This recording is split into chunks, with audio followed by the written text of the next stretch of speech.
Bonjour à tous. Vous écoutez actuellement les prédications de l'Arche de l'Éternel à Anvers, Église de Dieu en Belgique. Nous espérons que cette parole vous bénira. Que Dieu vous bénisse.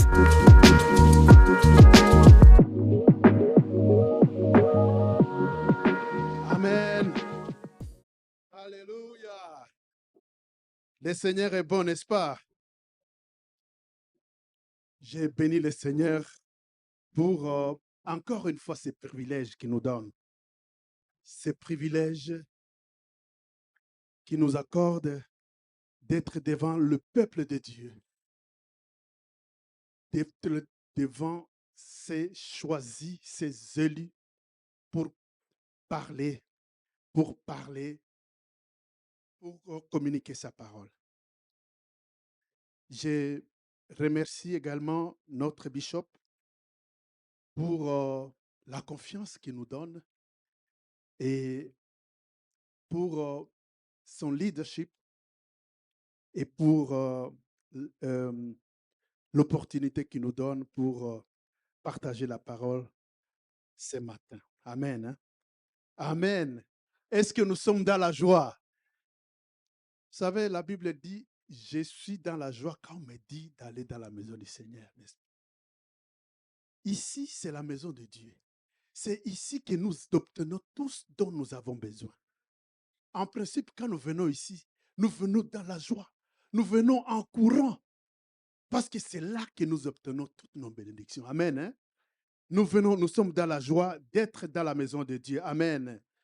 Voilà, sans plus tarder, nous allons prendre nos Bibles et nous allons nous mettre debout et lire dans le livre des Psaumes, Psaume 11, versets 1 jusqu'à 4.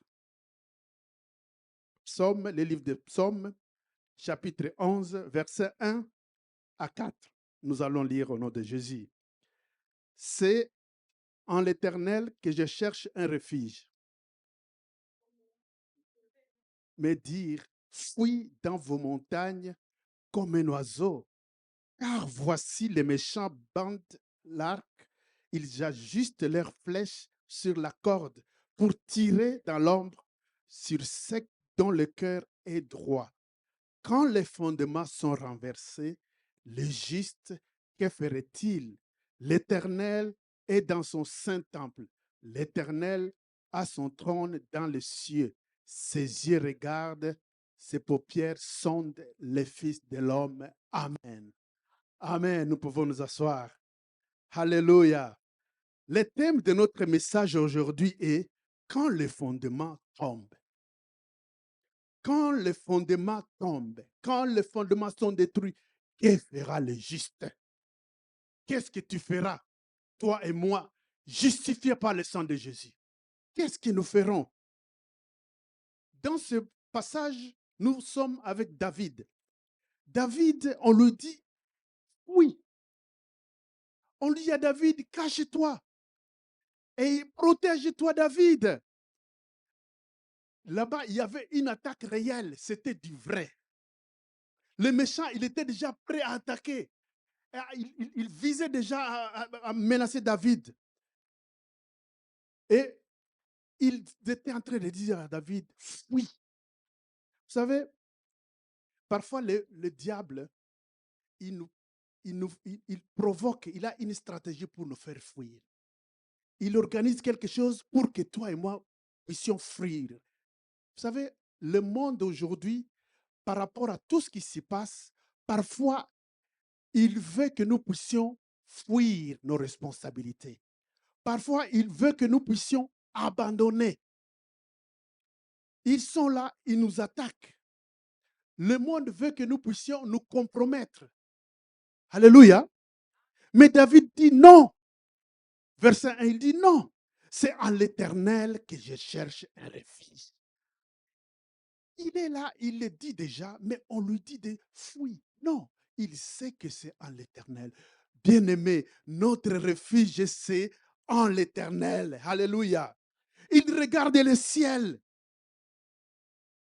Et il dit non, je ne vais pas fuir chez les hommes, mais je vais fuir chez toi, ô Seigneur. Vous savez, aujourd'hui, le monde, quand nous suivons l'actualité, il y a des guerres, il y a beaucoup de choses, beaucoup de menaces. Tout ce que nous pouvons dire peuvent nous faire chanceler dans notre foi. Donc, nous, chrétiens, le monde, c'est comme si il y a le chef d'État qui se réunissent par-ci, par-là pour apporter la paix dans ce monde. Mais ça ne vient pas. Il déploie des stratégies, mais rien ne change. Tout simplement parce qu'il y a quelque chose qui manque. Le monde a déplacé le fondement que Dieu a établi pour ce monde. Le monde a rejeté la vérité. Le monde, c'est pourquoi le repère a changé. Vous savez, si nous lisons dans Ésaïe 24, 20, lisons Ésaïe 24, 20, la terre chancelle comme un homme ivre. Elle vacille comme une cabane. Son péché pèse sur elle et elle tombe. Le monde chancelle parce qu'elle n'a plus de fondement. Des repères, il n'y a plus de repères. Les valeurs ont été redéfinies. La vérité est rediscutée. Donc, pour le monde aujourd'hui, chacun a sa propre vérité. C'est ce qu'on appelle dans la philosophie le relativisme. C'est-à-dire qu'il n'y a pas une vérité absolue. Et le monde veut se fonder la réalité sur ça. Toi, tu as ta vérité, moi, j'ai la mienne. Comment est-ce qu'un bâtiment ne peut pas s'écrouler? Nous avons notre ingénieur, notre professeur ici, architecte. Il connaît la valeur du fondement. Un fondement, c'est quelque chose de solide. C'est quelque chose sur lequel nous pouvons nous appuyer. Ce n'est pas quelque chose qui chancelle, qui tantôt est comme ça, sur lequel on mélange du n'importe quoi. Un fondement, c'est quelque chose, ou alors une fondation, c'est quelque chose fondé sur une vérité saine, une vérité absolue. Alléluia. Et nous, peuple de Dieu, nous connaissons ce que c'est cette vérité. Jésus nous dit, je suis la vie, je suis la vérité. Ça, c'est dans Jean. Il est la vérité. Il ne dit pas qu'il a la vérité, mais il dit le mec qu'il est la vérité. Et parce que nous portons Jésus à nous, alléluia, peuple de Dieu, basons notre repère sur Jésus, sur la parole de Dieu. Vous savez, les fondements peuvent être renversés dans ce monde, mais tant que les fondements restent, demeurent intacts dans nos vies, nous allons être victorieux. Alléluia. Quand les fondements sont renversés, le juste, que ferait-il? Peuple de Dieu, lorsque le monde chancelle, qu'est-ce que tu feras? Déjà, le psaume nous dit, nous allons fixer nos regards vers le ciel. Alléluia. Et il dit qu'il est là, Dieu est là sur son trône. Il est là. Vous savez, aujourd'hui, le monde, les fondements peuvent chanceler, mais il y a une vérité qui ne chancelle pas. Dieu dit ceci dans toujours le même chapitre, l'Éternel est sur son temple, l'Éternel a son trône. Il regarde, il ne chancelle point. Le monde peut chanceler. Il peut y avoir des changements par-ci, par-là, mais il y a une vérité que nous devons savoir. La parole de Dieu ne change pas. Notre Dieu ne change pas. Alléluia. Et c'est chez lui que nous devons nous appuyer. C'est lui qui doit être notre repère de tous les jours. Quand bien même le monde chancelle, quand bien même le monde voudra ton abandon, voudra ton compromis, ne te compromets jamais. Alléluia. Fixons notre regard sur celui-là qui ne change pas. Notre Père céleste. Alléluia. Il est dans son saint temple, sur son trône. La terre peut trembler, mais le trône ne tremble jamais. Alléluia. Mais pourquoi est-ce que nous devons nous fier sur ceux qui tremblent et les abandonner ceux qui ne tremblent pas? Parfois, le monde nous amène ici. Il nous balance de l'autre côté. Et pourtant, nous Nous savons très bien que dans toutes choses, nous avons qu'un seul refuge, c'est le ciel. Alléluia. Je disais donc que nous vivons dans un temps très particulier. Et je dis que là où les repères changent, je disais que les valeurs sont redéfinies. Quand on nous dit qu'aujourd'hui, on nous fait avaler ce qui n'est pas normal, on nous dit que ceci est devenu correct. Tout ce que nous savions au départ que ça ne va pas, aujourd'hui, le monde veut nous imposer que non, ça doit être comme ça. Et si tu ne veux pas, sors. On t'impose certaines choses. On te dit, non, c'est comme ça. Accepte ça. Si tu ne veux pas accepter, je ne t'aide pas. On a su, bon, dans nos pays africains, il y a eu un certain moment où certains chefs d'État de l'Occident allaient dire aux chefs d'État africains, si vous ne voulez pas ceci, cela, on ne va pas vous aider. Bien-aimés, quand les fondements sont renversés, les justes, toi et moi, que ferons-nous? Qu'est-ce que nous allons faire? Comment est-ce que nous devons réagir par rapport à ce genre de menaces? Comment? Allons-nous fuir? Allons-nous nous taire? Non, nous n'allons pas fuir, nous n'allons pas nous taire. Notre refuge est, alléluia, notre refuge c'est dans la parole de Dieu, celle qui ne change pas. Alléluia. Le monde peut zigzaguer, le monde peut perdre l'équilibre, mais nous n'allons pas changer. Nous allons fixer notre regard vers celui qui ne change pas. Alléluia. Une cabane peut trembler sous la tempête, mais toi et moi, parce que nous connaissons la vérité, nous n'allons pas chanceler. Quand bien même le fondement est atteint, quand bien même le fondement est fissuré, tout devient instable dans ce monde. Comme un ivrogne, un ivrogne qui marche, qui n'a plus d'équilibre. Vous connaissez, vous avez vu les gens qui sont ivres, comment ils marchent. Ils n'ont pas de direction. Cette cabane-là qui chancelle, qui n'est plus solide. Imaginez-vous un fondement sans direction, sans solidité. Qu'est-ce que tu peux construire sur ça vraiment? Toi, tu vois que cette fondation n'est pas solide et tu veux y mettre un immeuble de 10 niveaux. Impossible. Je pense que le prof me dira que avant de construire quoi que ce soit, c'est au fondement qu'il faut commencer. Et c'est là d'ailleurs qu'on met plus de moyens. Parce que c'est la fondation qui détient tous les bâtiments. Et nous avons notre fondation, la parole de Dieu. J'étais en train de dire que le relativisme, cette théorie des philosophes mondains qui veulent nous faire croire que chacun a sa réalité. Aujourd'hui, tu parles à quelqu'un et te dit non, moi je pense que moi, c'est son opinion. C'est l'opinion maintenant qui compte. Ce n'est plus la vérité. Ce n'est plus la parole de Dieu. Alléluia.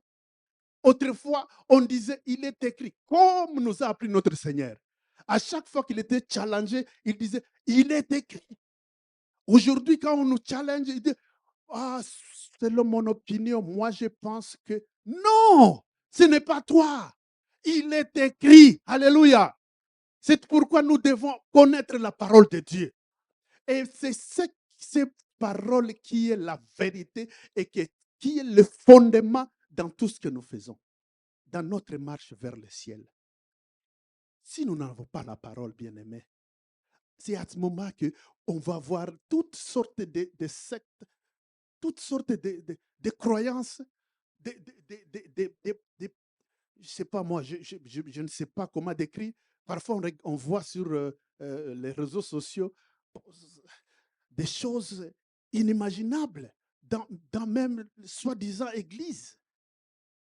C'est quand tu n'as pas une fondation vraie que tu peux aller même dans ce genre de choses. Et malheureusement, beaucoup de chrétiens, ils peuvent sortir dans une église où il y a une fondation réelle.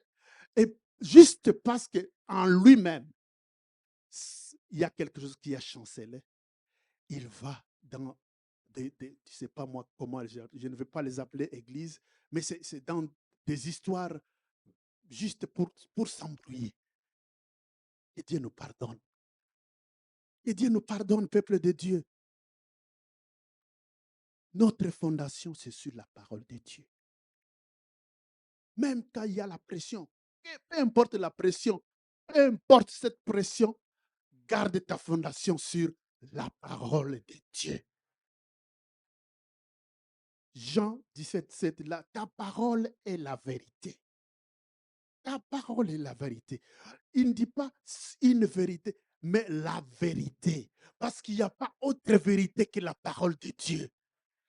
Tout ce qui viendra, qui n'est pas parole de Dieu, n'est pas parole de Dieu.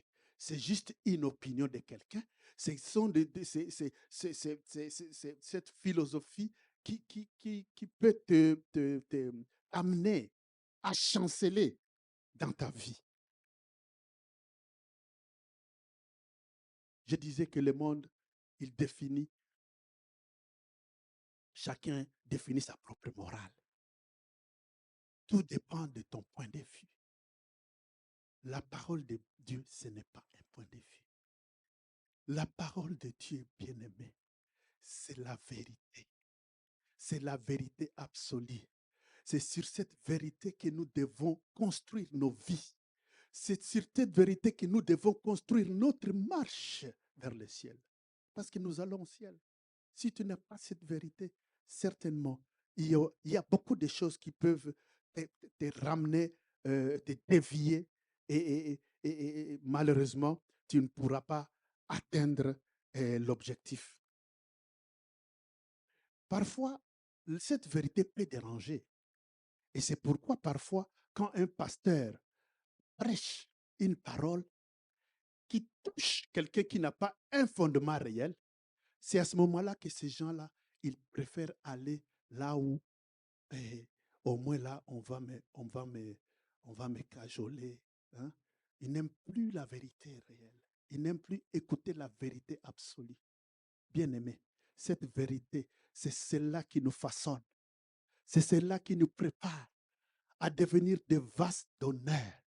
De ces vases-là que le Seigneur prépare pour remplir sa plénitude. Alléluia. C'est ça. Acceptons, marchons selon la parole de Dieu. Peu importe. Vous savez, j'étais en train de lire sur le relativisme. Je me dis, mais comment est-ce que... Mais eux-mêmes, ils se contredisent. Ils disent qu'il n'y a pas de vérité absolue. Déjà, en disant cela, ils se contredisent eux-mêmes. Donc, à un certain moment, tu vois comment le monde est dans une confusion totale. Bien-aimé, fixons notre regard à notre papa, notre Dieu, lui seul qui non seulement a la vérité, mais aussi qui est la vérité. Alléluia. La maison bâtie sur les rocs ne tombe pas. Matthieu 7, 24, 27. Si vous voulez bâtir sur le relativisme, tant pis pour vous. Nous, ici à l'Arche de l'Éternel, nous bâtirons sur les rocs. Alléluia. Les rocs qui ne chancellent point. Les rocs qui ne chancellent point.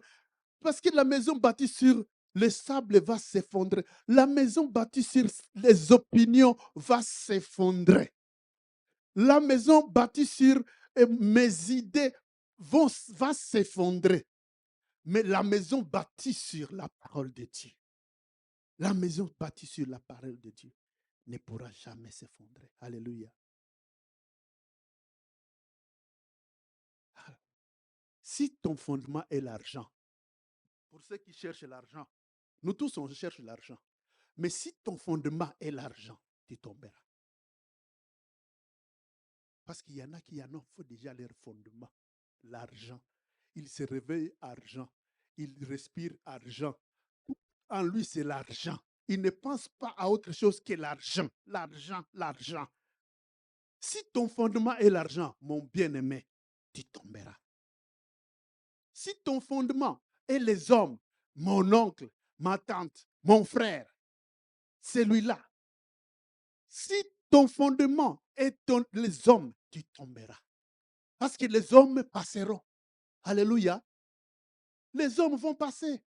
Tu comptes sur ton oncle décède. Qu'est-ce que tu vas faire? Tu tombes, n'est-ce pas? Si tu mets ton fondement sur les hommes, tu tombes. Mais si ton fondement est sur Christ, alléluia. Si ton fondement est sur Christ, tu demeures debout. Parce que Jésus est le roc. Alléluia. Il ne chancelle point. Quand tout tremble, le roc ne tremble pas. Alléluia. Alléluia. Faisons le Jésus comme notre fondement. C'est lui le roc qui ne chancelle jamais. Je disais que le monde a perdu son fondement. Et tout est instable. Nous le sommes en train de le voir. Tout est instable. Tout.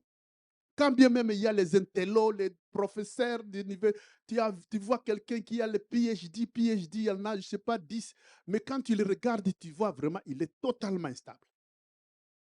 Parce qu'il n'a pas Jésus. Il n'a pas Jésus. La Bible dit, Jean 14, 16, quand Jean 14, 6, je suis le chemin, la vérité et la vie. On n'a pas d'autre vérité que Jésus-Christ. Nous n'avons pas d'autre vérité que Jésus-Christ. Il dit ceci dans Jean 17, 17. Ta parole est vérité. Exode 3, 14. Je suis celui qui suis. Il est celui qui suit, celui qui ne chancelle point, celui qui ne change pas. C'est lui la vérité absolue. Alléluia. C'est chez lui que nous devons baser notre fondation. Nos fondements, si tu amènes, tu fabriques ton fondement en dehors de Jésus-Christ, alors, bien-aimé, tu vas tomber un jour. Tu vas tomber. Fais-lui ton repère, la parole de Dieu. Parce que chez lui, nous avons la bonne direction. En lui, nous avons la repentance. En lui, nous sommes transformés. Il nous transforme, il nous fait du bien pour qu'un jour, nous puissions devenir un vase d'honneur, prêt à son service. Alléluia. Il nous donne la puissance, il nous donne le pouvoir à dominer sur tout ce qui ne glorifie pas son nom. Alléluia. C'est pourquoi toi et moi, quand nous prions, nous disons à ce méchant esprit, sors, il sort. Parce que nous avons Jésus. Parce que nous avons la vérité. Alléluia. Oui, on nous dit que chacun fasse ce que tu veux. Et ils appellent ça, c'est la vérité.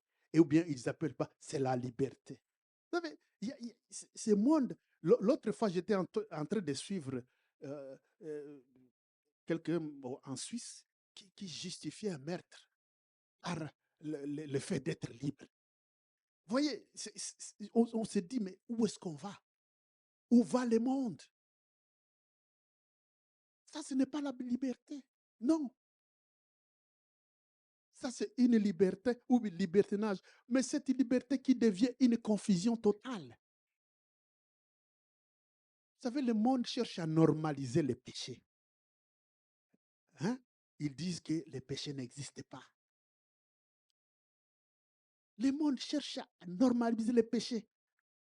Et à ce moment-là, il y en a qui... C'est vraiment... la confiance s'affaiblit. Le monde... Ce n'est pas parce que quelque chose est légal, bien aimé, je parle maintenant entre nous, nous, entre frères. Ce n'est pas parce que quelque chose est légal qu'il est biblique. Ce n'est pas parce qu'on dit, voilà, ceci, cela est légal, qu'il est biblique et que je vais l'appliquer. Non. Non. Nous vivons par il est écrit. S'il n'y a pas de il est écrit, n'avancez pas. Toutes tes décisions doivent être basées sur il est écrit. Tu veux me raconter des histoires, te dis, mais moi je vais te dire, il est écrit. Alléluia. Non, nous n'allons pas baser notre foi sur l'approbation des hommes. Ce n'est pas parce qu'un homme a dit que toi aussi tu vas dire, eh, c'est comme ça. Parce que c'est un intello, parce que c'est une star de Hollywood. Parce que ces gens-là, tout ce qu'ils disent, tout ce qu'ils font, pour beaucoup, c'est du vrai. Parce que celui-là a fait ça, alors moi aussi je vais faire ça. Heureusement, les chrétiens tombent dans ce piège. Il y en a qui s'habillent comme eux. Parce que celui-là s'est habillé comme ça. Eh bien, mis des chrétiens et aussi s'habillent comme ça. Parce que c'est la mode. Et ils pensent que c'est ça, c'est la vérité. Non, ce n'est pas, notre foi ne doit pas dépendre des hommes. Non, sinon, sinon nous allons tomber. Alléluia. Vous savez, ces trucs-là de relativisme, c'est là où tu penses que tu as ta vérité. Eh bien, moi, ce que je sais, c'est ça. Eh bien, moi, il y a les moi-là, hein, qui est à nous. Vous voyez, ces moi-là, il y en a qui développent ça, qui ont développé ces moi beaucoup dans leur vie. Et moi, je pense que moi, toi. Non, ce n'est pas toi. Il est écrit. Alléluia. Vous savez, il y a des petits silences qui vont nous tuer tout doucement. Des petits compromis, des petites adaptations. On s'adapte aux mensonges, on s'adapte à des péchés cache-cache, on s'adapte des petites justifications. Non, eh bien, ça peut être comme ça. Mais même Dieu comprend. Hein. Vous voyez? Il y en a qui vont même jusqu'à dire, mais oui, mais même Dieu va comprendre. Hein? Non! Nous devons vivre par il est écrit. Qu'est-ce qui est écrit? Vous savez, les compromis, quand nous commençons à nous compromettre, c'est-à-dire que la crainte de Dieu diminue en nous. La crainte de Dieu commence à diminuer. Pense, est-ce que je commence à me compromettre vraiment? Comment est-ce que je vis? Comment est-ce que j'ai vécu par rapport à cette situation ou l'autre? Est-ce que je me compromets parce que je suis avec des collègues qui font ceci, les collègues qui font qui prennent, je sais pas moi, cette cigarette-là très forte. Et moi aussi, je vais faire ça. Ah, non. Nous vivons par il est écrit. Il est écrit. Même quand tout le monde fait ça, toi, parce que tu connais la vérité, ne fais pas. Alléluia. Ne fais pas. Peu importe la pression, comporte-toi comme un enfant de Dieu. Vous savez, moi, je le dis toujours, j'aime bien mon identité d'être enfant de Dieu. Hein, cette identité qui te permet de te comporter d'une certaine manière, de t'habiller d'une certaine manière, hein, de parler d'une certaine manière. Hein, un enfant des rois des rois. Alléluia. Et je vous dis, même les enfants des rois ici, des reines, quand ils se comportent, quand ils marchent dans l'avenue, ils s'habillent correctement, ils parlent correctement. Eh bien, nous aussi, nous savons notre vérité. Et nous devons, peu importe les circonstances de ce monde, quoique le monde veut nous amener, nous n'allons pas nous compromettre. Nous ne sommes pas appelés à vivre selon la majorité, mais selon Christ, lui et lui seul. Toujours faire référence à il est écrit. Il est écrit.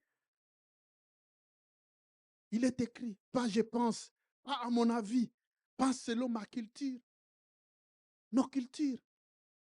Ils ont beaucoup de choses, nos cultures aussi. Il y en a qui disent, ah, les temps ont changé. Oh, les temps ont changé. Oui, mais Dieu n'a pas changé. Il n'a pas changé. Il reste le même hier, aujourd'hui et forever. Éternellement. Il ne change pas. Nous n'allons pas vivre selon les temps. Nous allons vivre selon la parole de Dieu. Nous n'allons pas vivre selon nos opinions ou les opinions de celui-là ou celui-là. Nous n'allons pas vivre selon les partis politiques. Nous n'allons pas vivre selon... Nous allons vivre selon la parole de Dieu. Amen. Ce que j'ai dit. Des gens commencent à partir d'une église à l'autre. Ils sautent ici, aujourd'hui, ils sautent là-bas. Ils abandonnent la prière personnel. Il se confie maintenant à un prophète qui est dans son village natal. Il est là, il est ici. Notre papa nous le dit tout le temps. Il est là, il est ici. Mais tout ce qu'il fait, tous ses mouvements sont téléguidés par un prophète quelque part là-bas en Afrique. Il ne peut même plus prier lui-même. Il ne peut pas prier. Avant de faire quelque chose, il appelle. Est-ce que je peux faire ça? Oh, peuple de Dieu. Notre refuge, c'est où? C'est Dieu. Alléluia. Non.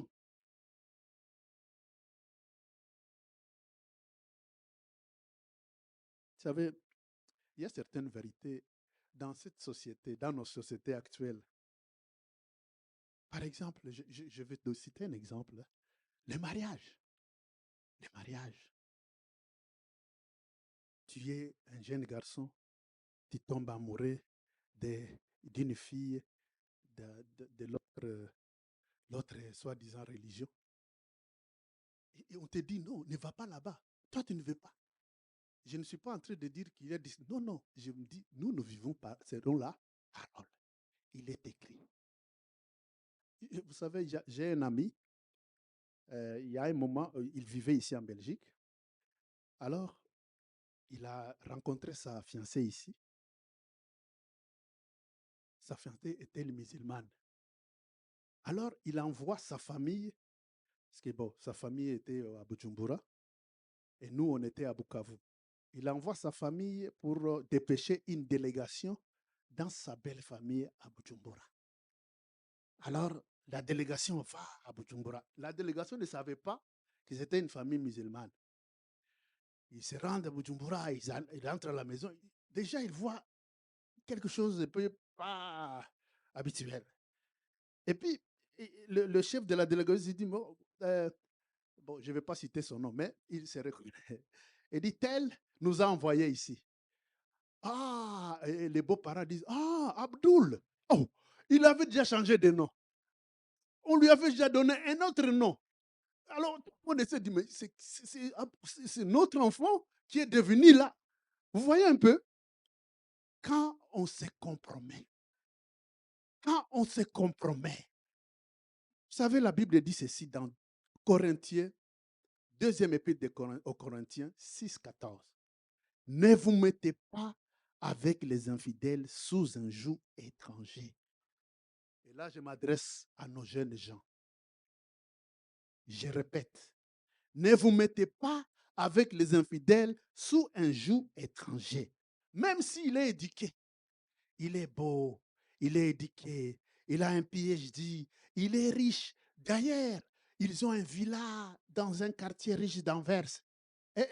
La Bible dit, il faut revenir à il est écrit. Il est écrit, ne vous mettez pas avec les infidèles sous un joug étranger.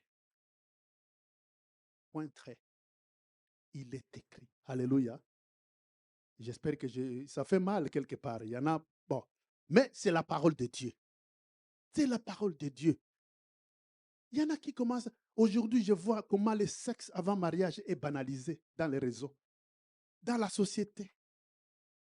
C'est comme si c'est devenu, c'est ça le normal. Et celui qui ne fait pas ça, il n'est plus normal. Vous voyez comment la société, quand le fondement est brisé, quand tout ne marche pas, tout est foutu. On banalise le sexe avant le mariage. Mais toi, jeune fille, quand un garçon viendra chez toi, tu vas dire, il est écrit. Alléluia. Il est écrit, fouillez l'impudicité. Corinthiens, premier épître aux Corinthiens 6, 18. Fouillez l'impudicité. Alléluia. Il est écrit.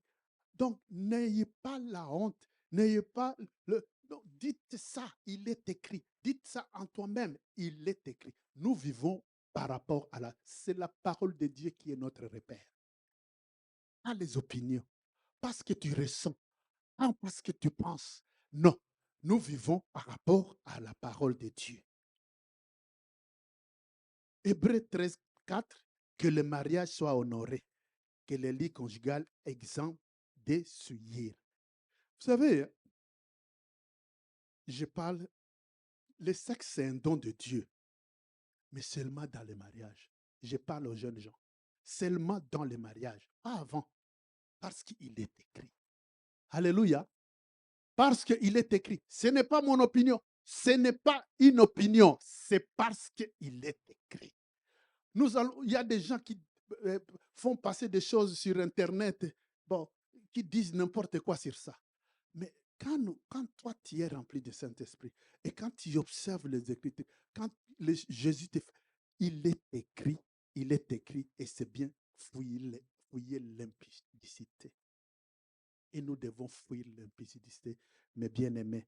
Nous devons fuir ça.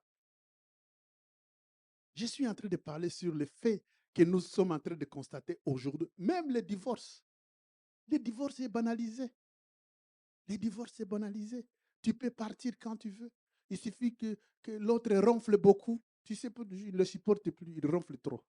Je vais partir. Non, lui, il est désordonné, tu t'en vas. Non, on ne banalise pas les choses. Non, la parole de dit ceci. Le livre de Malachie 2,16. Car j'ai la répudiation, dit l'Éternel. Dieu hait les divorces. Il hait les divorces. Je répète, Dieu hait les divorces. Alléluia. Oui, le monde est dans tout ça. Mais aussi, parfois même l'Église aussi tombe dans le piège. Les peuples de Dieu, nous allons vivre dans, selon les orientations de la parole de Dieu. Pas d'excuses. La Bible a dit ceci. La parole de Dieu a dit ceci. Pas d'excuses. Oh, nous ne sommes pas. J'avais un ami qui disait, parce qu'il voulait divorcer son épouse, nous ne sommes pas compatibles. Il utilisait le mot incompatibilité de caractère. J'ai dit, mais ça devient compliqué ça. Ils avaient déjà 5 enfants. 5 enfants. Mais il vient, il te dit, incompatibilité de caractère. Vous voyez? Ça, c'est parce que le monde tolère. Le monde tolère. Nous sommes des enfants de Dieu, peuple de Dieu. Nous savons quand il y a un problème dans un couple, où est-ce que tu dois aller? Va dans le refuge. Tu sais combien tu vas t'agenouiller, tu dis, Seigneur, voilà un problème. Seigneur, aide-moi. Viens à mon secours. Alléluia. Nous n'allons pas fuir. Hein? Nous n'allons pas fuir. Nous allons nous mettre debout parce que nous savons que là où nous sommes, c'est les rocs qui ne changent pas.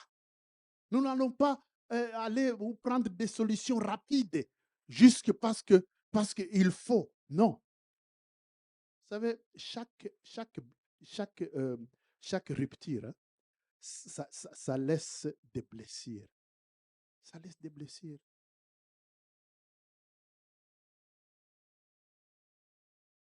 Ne laissons pas notre foi dépendre de l'approbation des hommes. Non. Si nous le faisons, alors nous allons tomber. Et je l'ai dit encore, ce n'est pas parce que quelque chose est légal, parce qu'il est légal, qu'il est biblique. Non. Ce n'est pas parce que quelque chose est populaire, parce que tout le monde le fait. Celui-là l'a fait et que ça va. Celui-là l'a fait et que ça va. Non, nous allons vivre par une seule chose. Il est écrit. Alléluia. Il est écrit.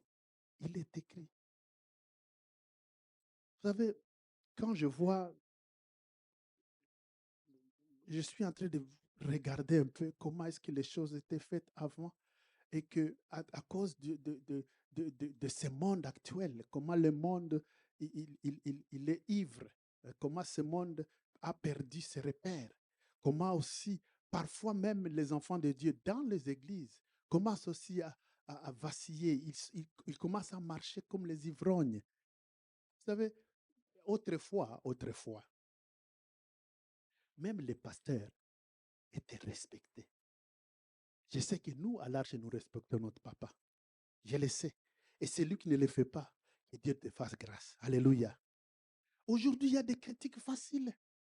Critiques faciles. On critique, on parle mal des serviteurs de Dieu comme pas possible. Il y a des gens qui répandent des rumeurs comme pas possible. En fait, quand j'essaie d'examiner l'Église primitive, on se dit, mais il y a le respect qui a diminué. Il y a beaucoup de... L'honneur a disparu. Mais bien aimé, la parole de Dieu dit ceci. Ne touchez pas à mes oins et ne faites pas du mal à mes prophètes. Ça, c'est la parole de Dieu. Je suis en train de dire ce qui est écrit. Je ne suis pas en train de donner mes opinions. Je parle de ce qui est écrit. Quand le respect disparaît, les fondements s'affaiblissent. Il s'affaiblit. Vous savez, la Bible enseigne clairement 1 Thessaloniciens 5, 12 à 13. Il dit ceci. Ayez pour eux beaucoup d'affection à cause de leur œuvre. Ça, ce sont des serviteurs de Dieu. Je ne suis pas en train de dire qu'il faut les idolâtrer. Pas du tout. Ils sont hommes comme nous. Mais il s'agit d'honorer la fonction que Dieu a établie à la personne. Alléluia. Honorer cette fonction parce qu'il est écrit, tout simplement. Il est écrit. Je ne parle pas des opinions des hommes. Je parle seulement de il est écrit. Obéissez à vos conducteurs et ayez pour eux de la déférence. Hébreux 13, 17. Peuple de Dieu, nous allons vers le ciel. Alléluia. Quelqu'un a dit, il y a une femme américaine qui avait écrit, je peux, bon, il dit la démarcation entre le chrétien et les gens de ce monde, on ne sait plus le distinguer. C'est-à-dire que la différence devient difficile à voir. On ne sait même plus distinguer qui est chrétien, qui ne l'est plus. Parce que les chrétiens s'est mélangé tellement dans le monde. On ne sait pas nous distinguer. Tu es là, tu te comportes comme eux, tu vis comme eux, tu parles comme eux, tu fais tout comme eux. Et pourtant, nous savons bien que nous ne sommes pas de ce monde, quand bien même nous sommes dans ce monde. Ça, il faut retenir. Ici, ce n'est pas chez nous. Alléluia. La Bible dit, n'aimez point le monde, ni les choses qui sont dans le monde. Parce que ceux de ce monde, ils aiment le monde. Nous aussi, nous aimons ça. Quelle est la différence? Ils aiment, ils cherchent les choses de bon. Et aussi, donc, il n'y a rien de différent. Et ça, c'est quelque chose qui doit nous faire réfléchir. Cette différence entre... C'est difficile à démarquer. La démarcation, on ne sait plus la voir. Est-ce que dans ta vie, est-ce que quelqu'un peut te voir ici à la gare d'Anvers et te dire, cette personne, elle craint Dieu? Est-ce que dans ton bureau, quand tu parles, on peut te dire, celui-là, c'est vraiment quelqu'un de Dieu? Alléluia. Ça, c'est ce que nous devons être. C'est ce qu'on est appelé à être des témoignages. C'est ainsi que nous allons amener beaucoup à Christ. C'est seulement comme ça. Alléluia. Ce n'est pas seulement par nos discours, oui, il faut parler. Mais c'est surtout par notre manière de faire, notre manière de vivre. Alléluia. Et Jérémie ici, Jérémie 6, 16 dit, je pense que là, il voulait apporter une réponse à cette question. Il dit ceci. Ainsi parle l'Éternel. Placez-vous sur les chemins, demandez les anciens sentiers, marchez-y. J'essaie de sauter. Le Seigneur dit ceci. Arrêtez-vous. Arrêtez-vous. Regardez. Revenez aux anciens sentiers plutôt. Marchez dans la bonne voie. La bonne voie, c'est marcher selon la parole de Dieu. Selon la parole de Dieu. Pas selon la parole des hommes, selon la parole de Dieu. Vous savez, je l'ai dit souvent ici, que nous avons une grâce extraordinaire, bien aimés, les âmes, arche de l'Éternel. Je l'ai dit encore, Parce que Dieu nous a donné un berger qui nous ramène toujours à la parole. À la parole. À la parole. Pas aux opinions. À la parole. Quelle grâce. Quelle grâce. Mais restons attachés à cette parole. Alléluia. Restons attachés à cette parole qui est prêchée sur cette chair. Vous ne pouvez pas imaginer combien nous sommes bénis dans cette église. Il y a quelques semaines, j'ai eu une visite ici. Et cette personne ne cesse de m'appeler tous les jours. Il me dit, vous avez un berger, vous avez un pasteur. Vous savez, et j'espère que nous tous, nous réalisons cela. Et c'est ainsi que je demande chaque jour, prions pour notre pasteur. Nous avons été bénis ici à l'Arche. Alléluia. Parce que l'Arche est fondée sur une et une seule vérité, la parole de Dieu. La parole de Dieu. C'est ce qui nous doit nous conduire, cette parole. C'est ce qui nous doit nous conduire. Revenez à, il est écrit, revenons à Christ. J'allais dire, une maison bâtie sur les rocs ne tombera jamais. Même quand la tempête vient de tous bords. Vous savez, la différence, ce n'est pas la tempête, en effet. Ce n'est pas la tempête qui est la différence. C'est le fondement. C'est le fondement qui... La tempête, elle peut venir, mais il y a des maisons qui sont solides, qui vont tenir. Alléluia. Parce que tu tiens sur la vérité. Même quand le vent est très fort. Et à ce moment-là, parce que tu fondes sur une vérité, et tes racines vont aller encore plus profondes, parce que tu es dans la vérité. Alléluia. Oui, la Bible dit dans Psaume 1, 3, 1, 3, il est comme un arbre. Nous sommes comme un arbre planté près d'un courant d'eau. Vous savez, notre stabilité, c'est aussi cette profondeur. C'est cette fondation profonde. Et c'est là que nous devons développer. C'est ce que notre bishop fait tous les jours. Quand il nous enseigne des paroles puissantes, c'est ce que nous devons, nous puissions aller dans les profondeurs. Que les choses de ce monde ne puissent jamais, jamais, jamais nous vaciller. Que nous ne soyons jamais vacillés par les choses de ce monde. Alléluia. Nous recevons un royaume inébranlable. Tout peut trembler autour de toi et moi. Mais Hébreux 12, 28 nous dit, nous recevons un royaume inébranlable. C'est-à-dire un royaume qui ne bouge pas, qui est fort, qui tient bon. Alléluia. Le royaume ne tremble pas. Nous aussi, nous n'allons pas trembler. Nous allons rester debout. Nous allons rester debout. Nous allons rester enracinés dans la parole de Dieu. Alléluia. Oui, c'est ça. Parce que Dieu ne cherche pas, en fait, il cherche des chrétiens stables. On ne doit pas être un chrétien qui est instable. Tu es ici, mais tu n'es pas ici. Tu n'es pas ici. Tu es là, tu sautes chaque dimanche, on t'appelle ici, tu es là, tu cours. Les soirs, peut-être tu as 3 autres églises à visiter dans ton téléphone portable. Tous les jours comme ça. Non, nous devons être des chrétiens stables. C'est ce que Dieu veut dans nos vies. Parce que quand tu es stable, tu es enraciné, tu es profond. Et à ce moment-là, même quand la tempête viendra, oh, alléluia, c'est à ce moment-là que ta stabilité sera éprouvée. Parce qu'il y aura des moments où la tempête viendra. La tempête viendra, ne vous en faites pas. Mais nous sommes appelés à être profonds. Nous sommes appelés à être stables. Et notre stabilité, ce n'est qu'à travers la parole de Dieu. Alléluia. La parole de Dieu. Alléluia. Restons donc debout. Restons donc debout. Et nous enraciner tout le temps dans la parole de Dieu. La parole de Dieu. Nous n'allons pas compromettre notre salut. Quand on nous dit de faire ça, nous allons tout le temps nous référer à ce que dit la parole de Dieu. Ne pas se compromettre. Ne commence même pas. Il dit que c'est petit. Non, non, non, non.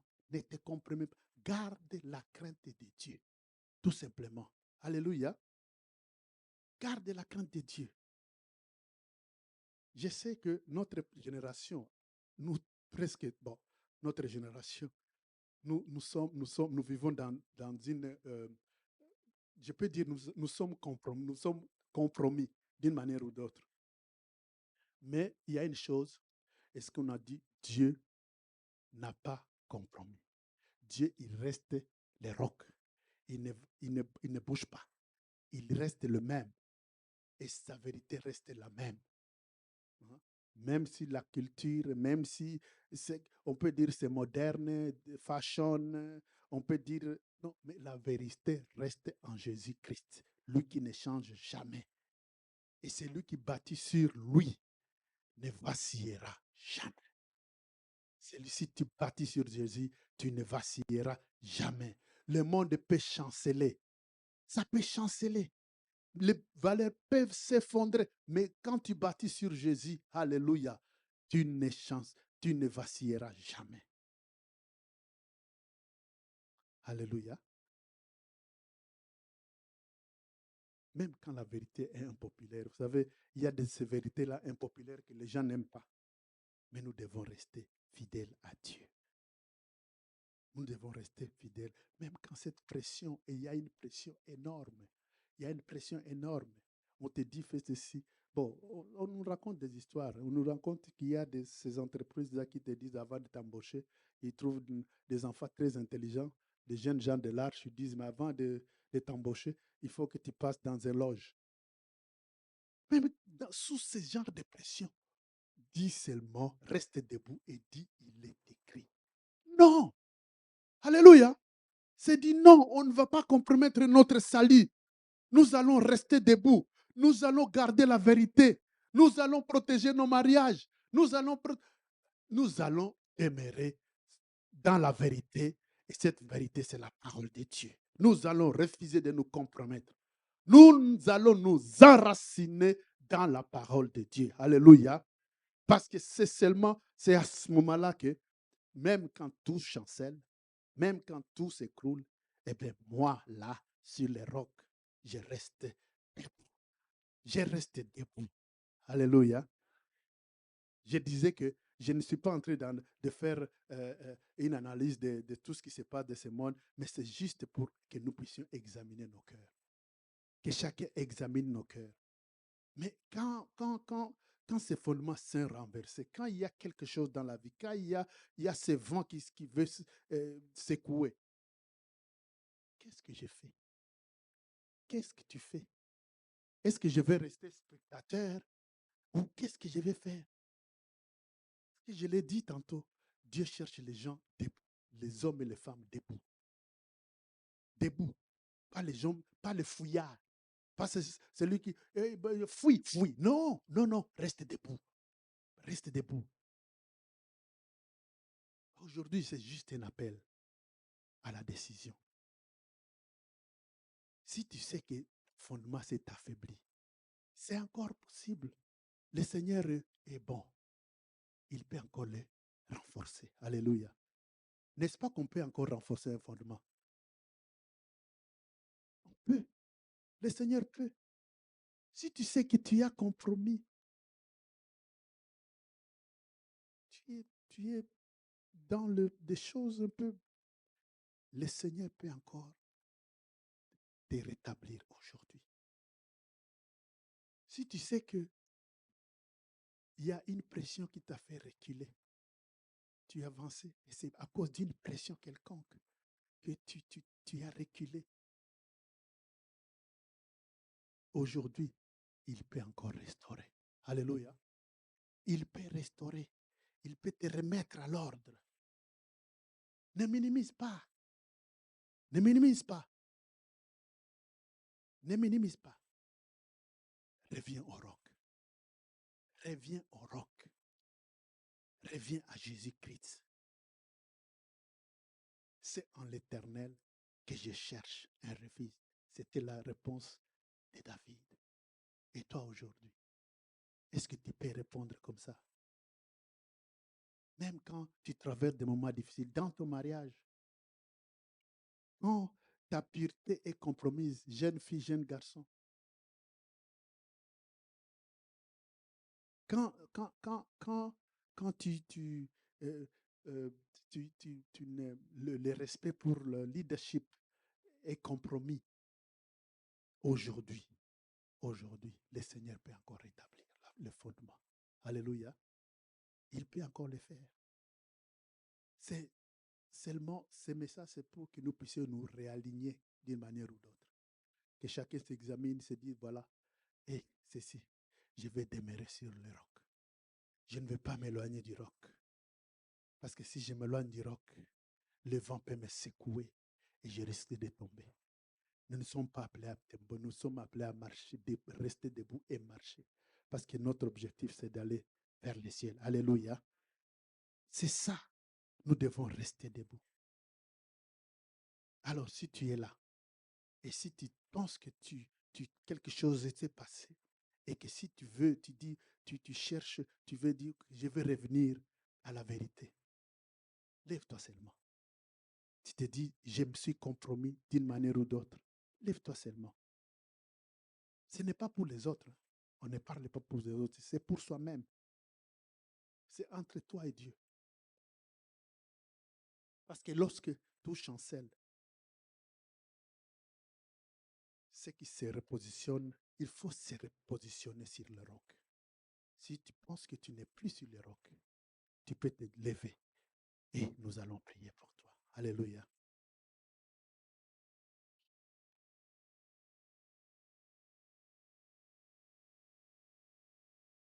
Alléluia.